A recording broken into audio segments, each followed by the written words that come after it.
if you can't buy pants because it costs a lot. Why, hello there. This is the Coonster 1213 Evening News. I am Jake Ryan, and this is Caleb Mazowski. Caleb? Recent reports show that a giant aquawogster hit the north end. Due to our recent reports, we must actually tell you the exact scoop. The aquawogster, aka the aquawogster, was 12 feet tall, 62 inches wide, and it had razor-sharp teeth. It killed 6 people, 2 dogs, 1 cat, and an old lady. The old lady does not count as a human. Mellifred was spotted at the scene. She's a whackin', and then she can't get enough because, as we all say, the 4th aquawogster was indeed treacherous. Now, to put a stop to this, we had to call in the canine units, the military even. We got a small military unit now. And the 5-0. After the 5-0 came out, the aquawogsters did indeed start a huge fire, and this fire was not too devastating. It did collapse one whole house. The Twin Towers were Tuesdays, and yes, there were 4 of them.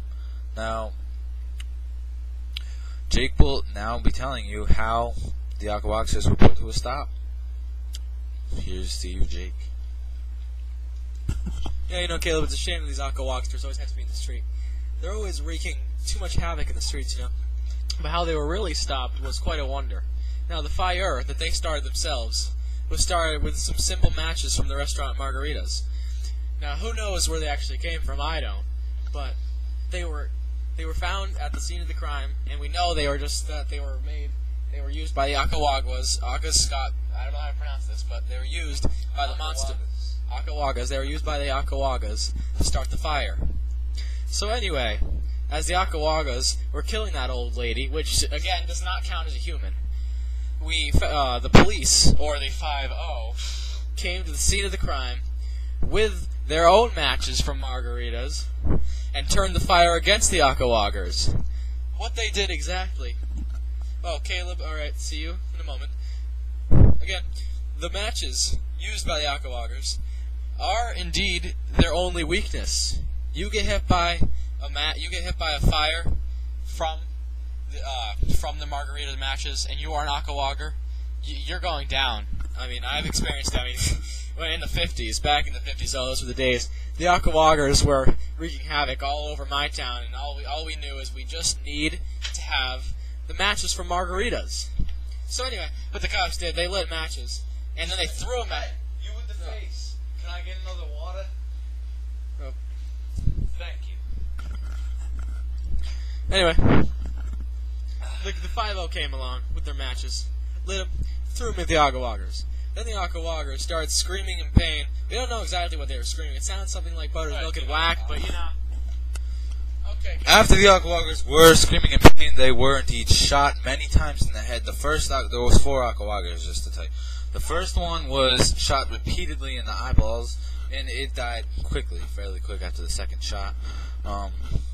Even though they wasted 20 bullets on it. Idiots these days. The second aquawogster was pushed off a cliff and it was dead. The third aquawogster was reported dead mistakenly at the scene. No one knows what happened, just fainted. And the 4th aquawogster was never found. It's not dead. I think someone took it, brought it to the warm shelter, and it's just chilling there.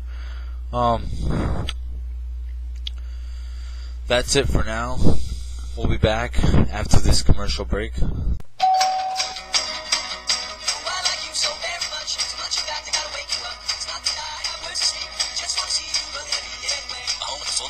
That's what friends are for.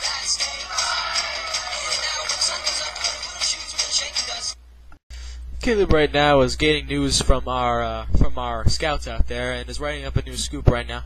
So I thought I'd chat with you a little bit about some technical difficulties we've been having. In our old studio, you know, it was poor lighting, poor sound, poor reception, everything. We had really bad views, you know. And so, you know, we thought, hey, new studio. So we went out and cashed in about $100,000 just to buy this studio here. It features a couch, coffee table, and a couple glasses of water. It was really worth it, wasn't it? Do you think it was worth it? I do. Yeah, it was. And so you'll be seeing us here from now on. This is we're also using this for our upcoming show.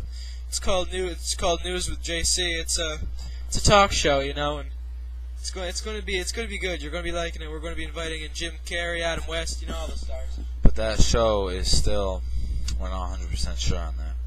We're still going to have to do a lot more discussing before that show becomes a reality.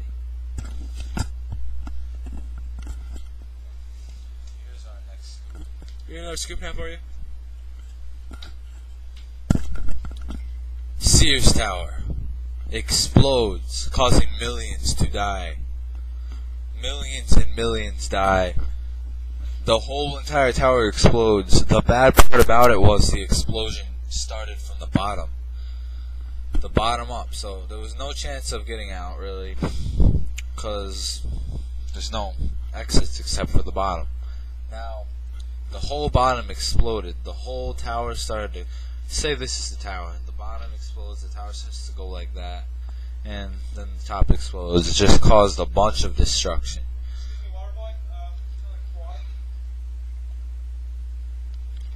All he does is copy me. All he does is copy me. All he does is copy me. Yeah. Sorry about that brief breakout there.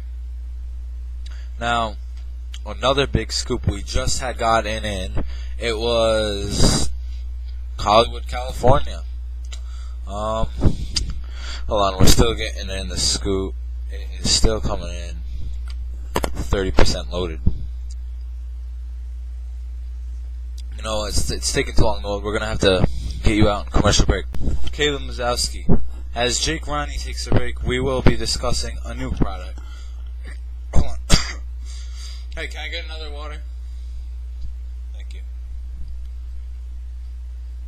Thank you, Jeff. That was Jeff Collinsworth. He doesn't get much attention here. Please.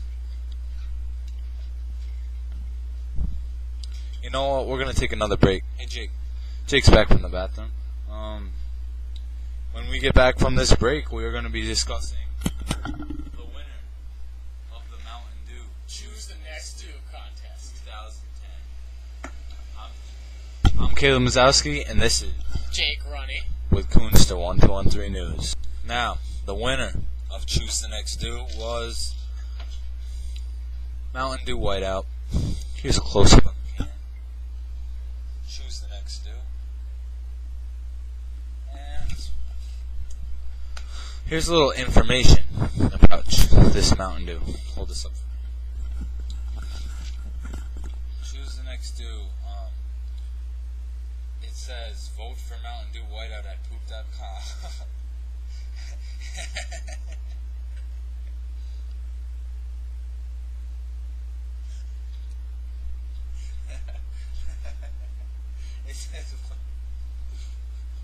It says Whiteout Smooth Citrus Dew.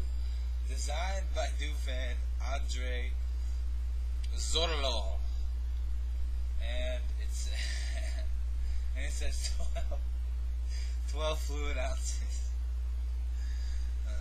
Then it says try all three and vote at democracy.com. Here's Jake with a little more information. He actually did a taste test and he wants to give you his results. Here you go. Thank you, Caleb. Well, as Caleb already said, I did indeed do a taste test of these three Mountain Dews. The three Mountain Dews were Mountain Dew Whiteout, which was the winner. Mountain Dew Typhoon, which was like a carbonated fruit punch, and Mountain Dew Distortion, which was sort of like Diet Mountain Dew with lime in it. Now, my favorite myself was the Whiteout. Next, we'll be discussing the 1909 penny. Oh, star, the 2010 penny. Here's Caleb Mazowski with that scoop. Caleb, you're gonna see a close-up image of this penny now. Oh, that's nice. You can see Abe Lincoln on the front. Nothing new there. But what the real thing is, look at the back of it.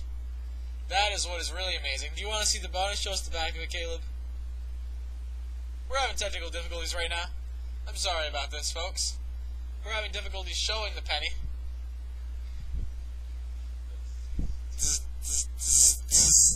Oh, there we go. Back again. Now, can you show us the back, Caleb? Can we see what the back looks like? What is this exactly, you might be asking? Well, it is a shield. At the top of the shield it says E Pluribus Unum. On the bottom of the shield, I don't even know what it says, but it's pretty cool. And above the shield, it says, In God We Trust. Isn't that right, Caleb? You trust him, don't you? Correct. Oh, no.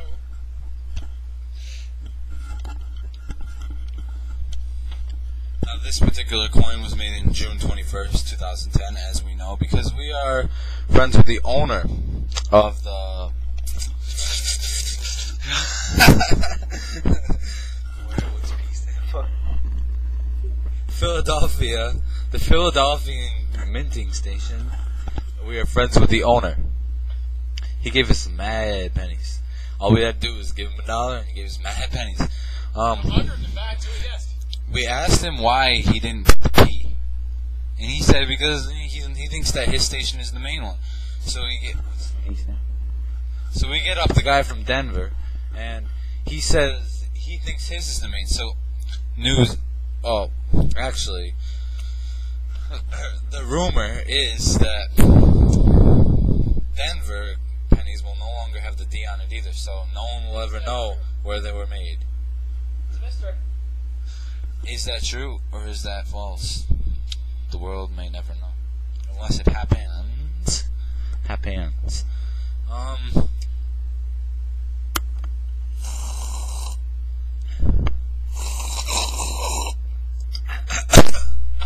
That about wraps it up on the penny. We're about to show you one last thing before we go. A rare found by the train tracks by Caleb Mazowski on a scavenger. Jake is eyeing it right now because he knows what it is. Don't show it. This is Coonster 1213 News, August 16th, 2010, Nightly Edition.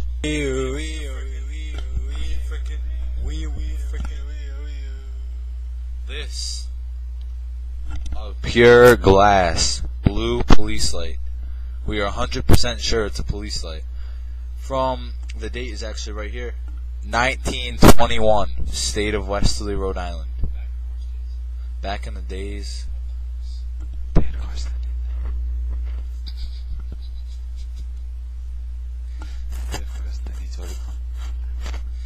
Back when cars first came out, the day the first car came out in 1921. Minus 30 years, give or take 30 years. So this police light was, it does, the inside, as you can see, has, the inside, as you can see with this camera, the inside has a screw. It's like, stripping, what do you strip? What are these called? Hold on. We're having technical difficulties. There's spirals in it, threading inside it so you can thread it on to the dieselness of the light bulb. The light bulb was actually invented by Thomas Edison. Ben Franklin? Thomas Edison. In 1821. You fucking know that. My fang. Late 1800s, when the penny was first made. The half cent was actually invented in the 30s. Now back to the topic. If any of you have the red one, Coonster News will be willing to pay up to $1,000 for that red one. So please comment. We might even pay you $1. I mean, you never know. Depends on the condition, you know. Condition: if it's like this, we'll pay you a penny. If it's like this, we'll pay you $1. If it's like this, we'll pay you $35, and the $1,000 will go to this one right here. They all do look the same because the camera is a little blurry. We will be getting a new camera sooner or later. Now we are out. This has been the nightly edition of Coonster 1213 Nightly News. I'm Caleb Mazowski. Jake, you can wrap it up. Sorry for the technical difficulties tonight. It's really not our fault. It's our crappy studio's fault, you know? So, we'll be seeing you next time. This has been the Coonster 1213 Evening News.